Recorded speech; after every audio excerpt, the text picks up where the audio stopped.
Hi everyone, this is Sister Pressy once again. Let's share the light about the words of God. So, let's talk about words, mga salita na lumalabas sa ating bibig. Usually po kasi 'di ba, when someone um, binato tayo ng salitang masama, hindi maganda. Ang tendency po nun ang mangyayari, mas babatuhin din natin sila ng hindi magandang salita, hindi po ba? Lalo na pag nasaktan yung ego natin, nasaktan yung pride natin, 'di ba? Ang pangit mo, mas pangit ka. 'Di ba? Ayaw ko sa'yo, mas lalong dobleng ayaw ko sa'yo. Yung mga ganun. And to think of it, marami pang mga salitang hindi maganda na kapag ibinato sa atin, ang usual words na ibabato natin ay masasama din po. Hindi po ba? Just like in Proverbs 15:1, ang sabi dito, a soft answer turns away wrath, but a harsh word stirs up anger. O hindi po ba? Katulad na sinabi ko. Minsan kapag nakarinig talaga tayo, lalo na pag nagpanting ang tenga natin, usually talaga magagalit na tayo. Hindi na tayo nag-iisip, hindi po ba? Pero sabi sa Proverbs 18:21, death and life are in the power of the tongue, and those who love it will eat its fruit. Wow, parang hindi maganda. Totoo naman po yun eh. Death and life, yung ating pong mga dila. Meron ding verse sa Bible na sinabi na ang dila ay kayang sumunog ng kagubatan. Dahil kaya na itong sumira. Kung ano man yung mga sinasabi natin, yung mga words natin, kayang sirain ito ng isang tao. Hindi ba? Ang buhay ng isang tao. Dahil minsan may mga tao na nagsasalita ng buhay ng ibang tao na puro kasinungalingan na wala namang proof na katotohanan yung kanilang sinasabi. At ang nangyayari, merong nasisirang family, merong mga mapanirang puri na talagang nakakasira ng kapurihan ng isang tao, hindi po ba? So, kung iisipin natin,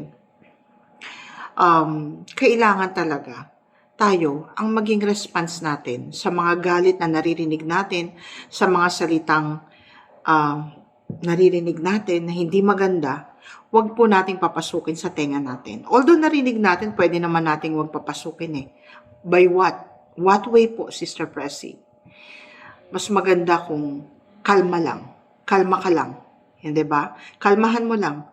Bakit? Kasi syempre, kapag hindi mo kinalma yung sarili mo, ang mangyayari nun, mas magiging malala pa yung sitwasyon. Hindi po ba? Pero kaya naman natin gawin yun eh. Don't waste your time, wasting your energy para magalit, para magsalita, maglabas ng mga salitang hindi maganda sa iyong bibig. Practice makes it perfect. Hindi po ba? Kailangan lang po nating practicein para tayo ay masanay sa mga ganun. And maintain natin yung peace sa puso natin. Na kahit nakarinig tayo ng ibang mga salitang hindi maganda, kailangan yung katotohanan. Katulad nung sinabi ko po before, that the peace of God that transcends all understanding will guard your heart and your mind. Hindi po ba? Yun po ang sabi doon. So don't waste your energy para magalit ka. Mas maganda, say nothing. Kung kaya mo na huwag magsalita ng kahit na anong salita. Kasi ang Panginoong Hesus, kapag merong nagsasalita sa kanya ng hindi maganda, anong ginagawa niya? Nagsasawalang kibo siya. Wala siyang sasabihin na kahit anong salita. Hindi ba? That is much better. Kasi parang wala na pong humaba. And then, Sister Pressy, lalong magagalit yung tao. So, mas maganda, magsalita ka na lang ng maayos. Pwede bang huwag na natin pag-usapan yan? Pwede bang tigilan na natin yung galit na to? 'Di ba? Kaya kailangan kalmado ka kapag magsasalita ka. At lahat ng sasabihin mo, iisipin mong mabuti bago mo ilabas ang mga salita sa iyong bibig. Pagkat napakahalaga nun. Kasi sabi nga sa Psalm 19:14, let the words of my mouth and the meditation of my heart be acceptable in your sight, O Lord, my rock and my redeemer. This is how David handle his anger. Paano? 'Di ba? Yung mga nangyayari sa kanya, o anong ginagawa sa kanya ni Saul, ni King Saul. Pero anong ginawa niya? He prayed. Humingi siya ng tulong sa Diyos. Yan, 'di ba?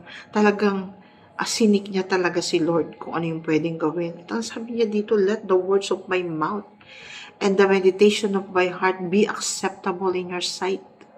So, paano magiging acceptable in God's sight yung mga ginagawa natin?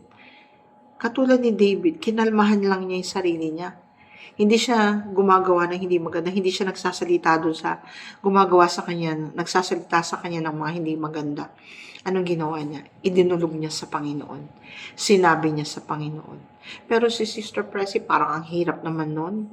No, parang nilululun mo na lang yung pride mo, nilululun mo na lang yung mga ano niya. Tinatanggap mo na lang lahat yung sinasabi niyang hindi maganda sa'yo. Hindi po. Kaya nga sabi ko, di ba? Gayahin natin si David. Hindi niya tinanggap. Bakit? Kasi kung tinanggap niya yung mga salita na yun, nagsalita din sana siya na hindi maganda kay King Saul, hindi ba? Sinabihan niya yung mga tao sa paligid niya, yung mga army, yung mga hawak niya, nasasakupan niya na lumalaban, na ganyan naman yung hari natin, ganito, ganyan, hindi maganda ang ugali. Pero hindi eh. Anong ginawa niya? Idinulog niya sa Panginoon.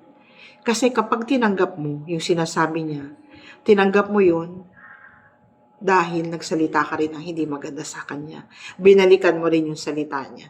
Hindi ba? Pero once na you say nothing, di ba? That is much better. Ang ginawa niya, dinulog niya sa Panginoon. At ibinaba niya yung sarili niya.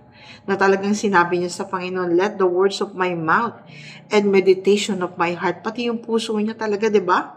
Gusto niya talaga na yung galit na nararamdaman niya, ang ginawa niya, ibinigay niya sa Diyos lahat. The meditation of my heart be acceptable in your heart. Diba? O Lord, my rock and my redeemer. Diba? That is how David handled his anger. Kung ano man yung mga nararamdaman niya. So tayo din ganun po. Tandaan po natin na ang galit ay nagbibigay sa atin ng kahinaan. Dahil yung galit, ang ibig sabihin nun, kapag nagalit ka, kapag yung galit ng isang tao o mga kaibigan mo o kung sino man yung mga nagalit sa iyo, nagbigay sa iyo ng mga harsh words, mga salitang hindi maganda, at sinuklian mo din yun, mas mababa ka pa sa kanila. Bakit? Kasi anak ka na ng Diyos Naniniwala ka na sa Diyos. Kaya ginagawa mo yung tama para sa Kanya. Kaya kinakailangan tayo po, mag-ingat po tayo sa mga sinasabi natin. Ang tatandaan natin, a soft answer turns away wrath, but the harsh words stirs up anger. Huwag tayo po ang pagmulan nun. Lagi po tayong maging kalmado lang sa lahat ng oras. At ang Diyos mismo ang magbibigay sa atin ng kaliwanagan.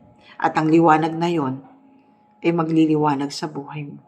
At makikita ng mga tao kung papaano ka hinuhulma ng Panginoon sa kabutihan, sa ilalim ng kanyang kapangyarihan.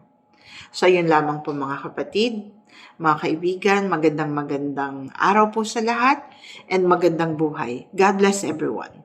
Thank you.